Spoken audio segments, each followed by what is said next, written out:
Oke, assalamualaikum warahmatullahi wabarakatuh. Kembali lagi bersama saya Tommy di segmen membahas pekerjaan.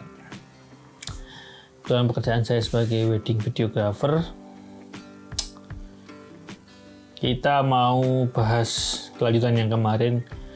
Kemarin wedding adalah pesugihan milenial. Kita bahas itu karena yaitu shortcut buat mandiri dalam bekerja dan merdeka dalam berkarya, yo itu tadi terjun di dunia dokumentasi wedding, kurang lebih kayak gitu. Tapi sebelumnya persiapan dulu, besok soalnya mau kerja. Bentar, baru ngopi file soalnya. Oke, di belakang itu berantakan karena memang workshop buat rakit Mini 4WD gitu. Jadi selain ngomongin soal pekerjaan, kita juga ngomongin tentang hobi. Itu aja yang pokoknya aku seneng lah.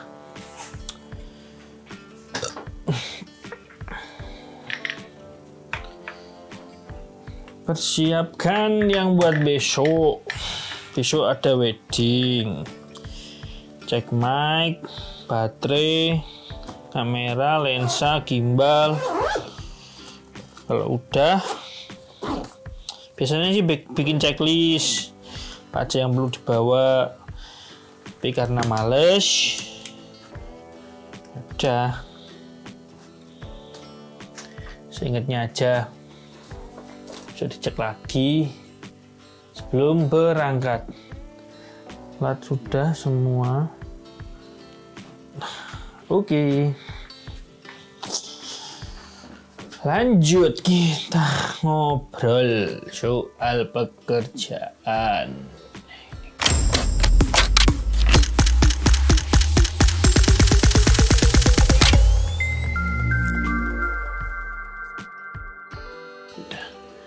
Oke, kita ngobrol soal hari ini. Aku mau ngobrol tentang bagaimana cara membuat budgeting atau press release untuk membuat sebuah jasa wedding videography atau wedding cinematics kayak gitu ya. Kita harus pasang harga berapa sih? Yang pertama tentunya yaitu seperti yang dibahas di video sebelumnya. Yang pertama tentuin dulu kita mau jalan di pasar mana. Tuh, kalau di pasar mid low atau mid high atau middle, nah itu kan tentunya kebutuhan yang dipakai kan berbeda-beda. Katakanlah kita kan misalkan di high kayak gitu atau mid high gitu, yang diperlukan kan pasti klien itu pasti satu dia minta gearnya macam-macam, kayak mas aku pengennya gearnya ini, ada yang ngarahin lensa kayak gitu, terus ya macam-macam lah kurang lebih kayak gitu. Mid low juga kayak gitu. Nah, segmen pasar itu kita sendiri yang mau menentukan mau jalan di mananya, lebih kayak gitu. Nah, setelah menentukan segmen pasar kita mulai menghitung budgeting untuk produksi. Ini penting banget sih budgeting untuk produksi itu, karena misalkan kita itu nggak punya tim atau kita itu memang cuma berdiri sendiri, ketika harus mengerjakan sebuah wedding dan kita butuh tim, kan nggak mungkin nih kita hire tim tanpa ada budget atau gratisan kayak gitu. Nah, makanya perlu kita membuat sebuah ring budgeting atau menyusun press list. Yang gimana sih sebuah press list itu agar kita itu pas atau agar kita itu what the heck, ada trouble. Bentar guys, ganti kabelnya aja. Jadi ini aku masih pakai handphone buat jadi main kamera. Besok aku bikin tutorialnya, gampang dan murah meriah. Kameranya buat kerja aja. Handphone ini memang dipakai buat kayak gitu. ya apa namanya, dipakai buat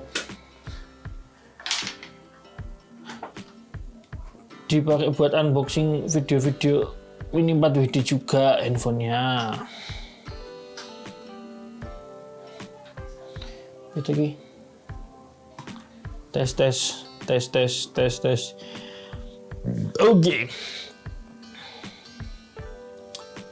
Nah, langsung aja kita sambungin tadi. Setelah kita menentukan pasar kita mau kemana atau kita mau garap apa di segmen mana kayak gitu. Misalkan gini,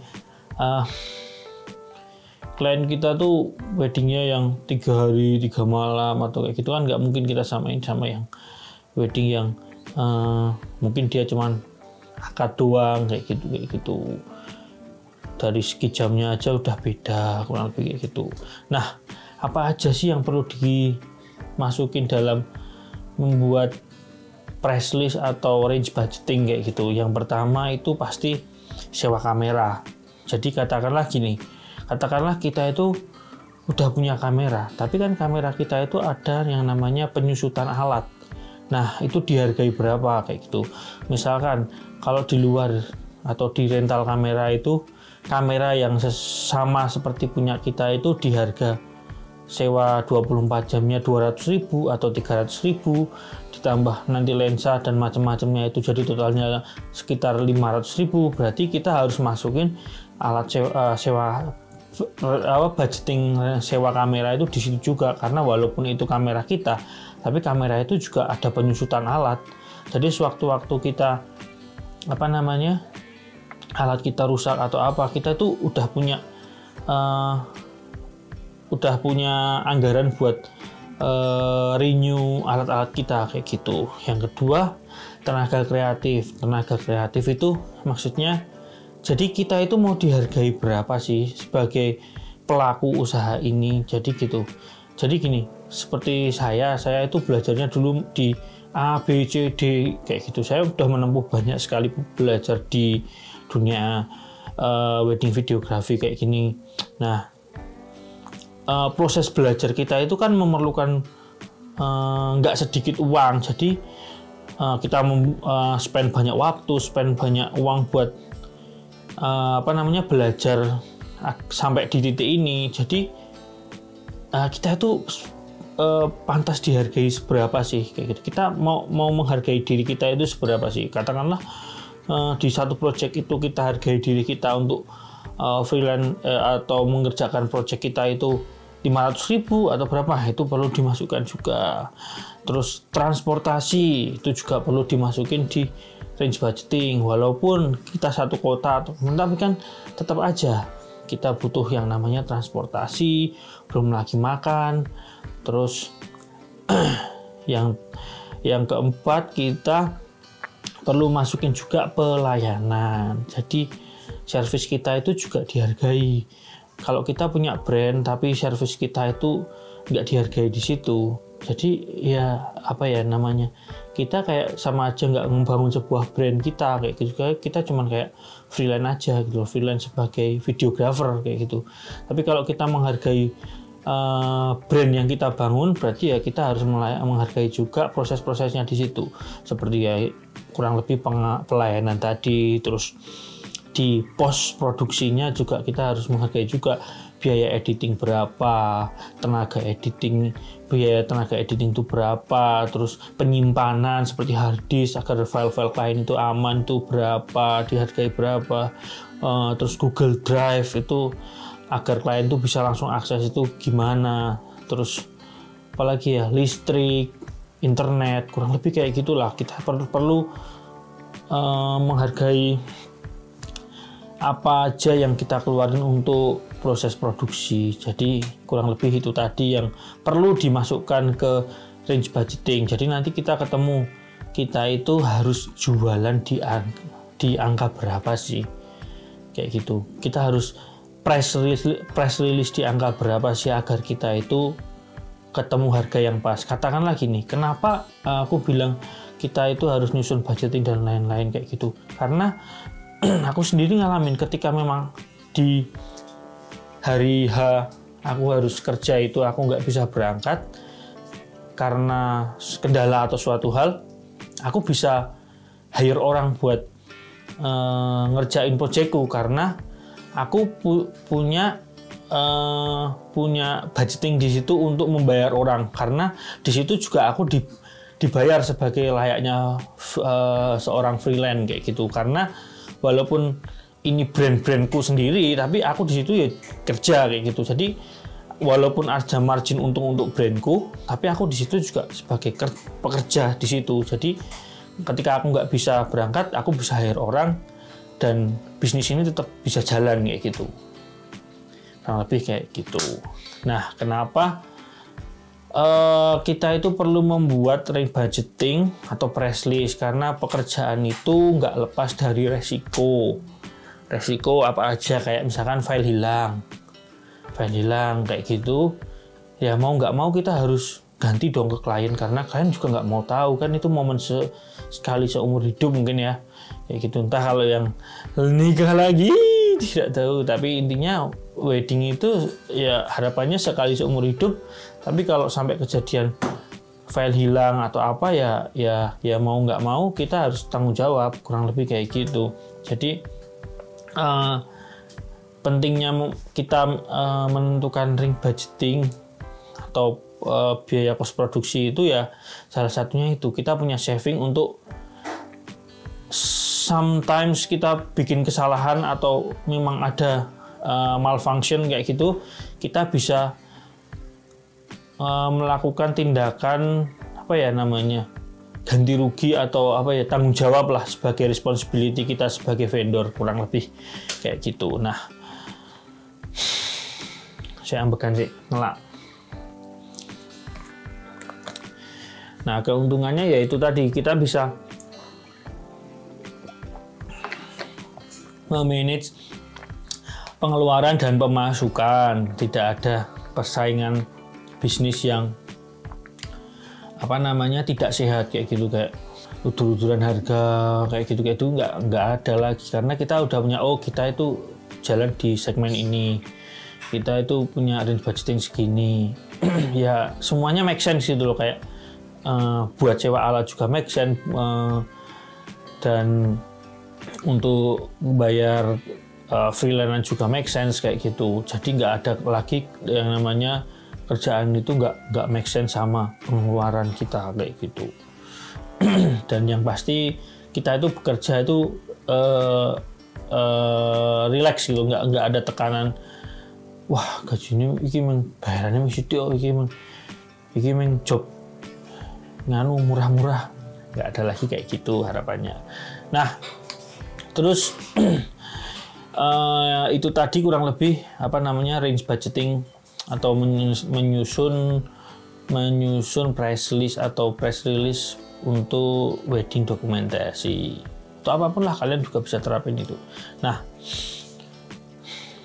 terus ada sebagian punya idealisme di industri seperti ini ya, kayak misalnya aku idealisme, aku kebetulan harus mainnya gitu. Ya itu terserah, itu hak sekalian. Yang jelas yang aku terapin di vendorku atau brand yang aku buat ini, idealismeku yang aku tanaman di sini gini. Jadi aku sebisa mungkin file itu nggak telat sampai ke klien, sesuai dengan agreement, sesuai dengan perjanjian awal aku sama klien. Jadi klien itu ketika masuk itu udah dapat agreement macam-macam. Jadi penawaran klien kita layani, kita kasih penawaran, klien cocok. Nah setelah cocok itu klien kita kasih agreement sambil dia di situ ada down payment atau DP kayak gitu. Jadi di situ ada agreement. Jadi nanti di sesi selanjutnya mungkin aku mau bikin yang sesi membahas gimana caranya kita membuat sebuah agreement kayak gitu. Aku juga belajar dulu, banyak sekali ngulik, karena memang aku bukan di bidang itu, tapi aku gimana caranya ngulik di surat menyurat seperti itu. Penting sekali karena itu juga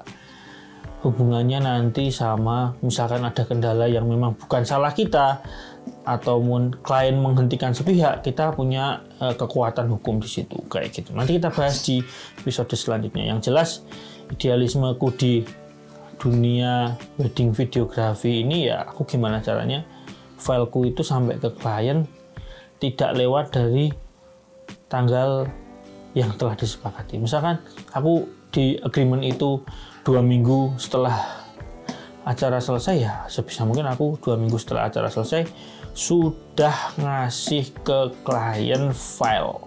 Semua file sudah aku kasih, kurang lebih kayak gitu. Jadi idealismeku ya gimana caranya aku on time ngasih file ke klien, kurang lebih kayak gitu. Terima kasih sudah menonton. Ditunggu episode selanjutnya, kita mau bahas apa ya, itu tadi agreement atau kontrak kerja atau perjanjian kerja sama klien. Terima kasih yang sudah sering komen atau like video saya.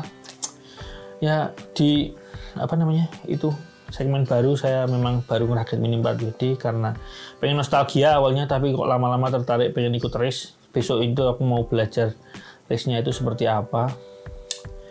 Jadi tunggu aja video-video selanjutnya. Terima kasih. Assalamualaikum warahmatullahi wabarakatuh.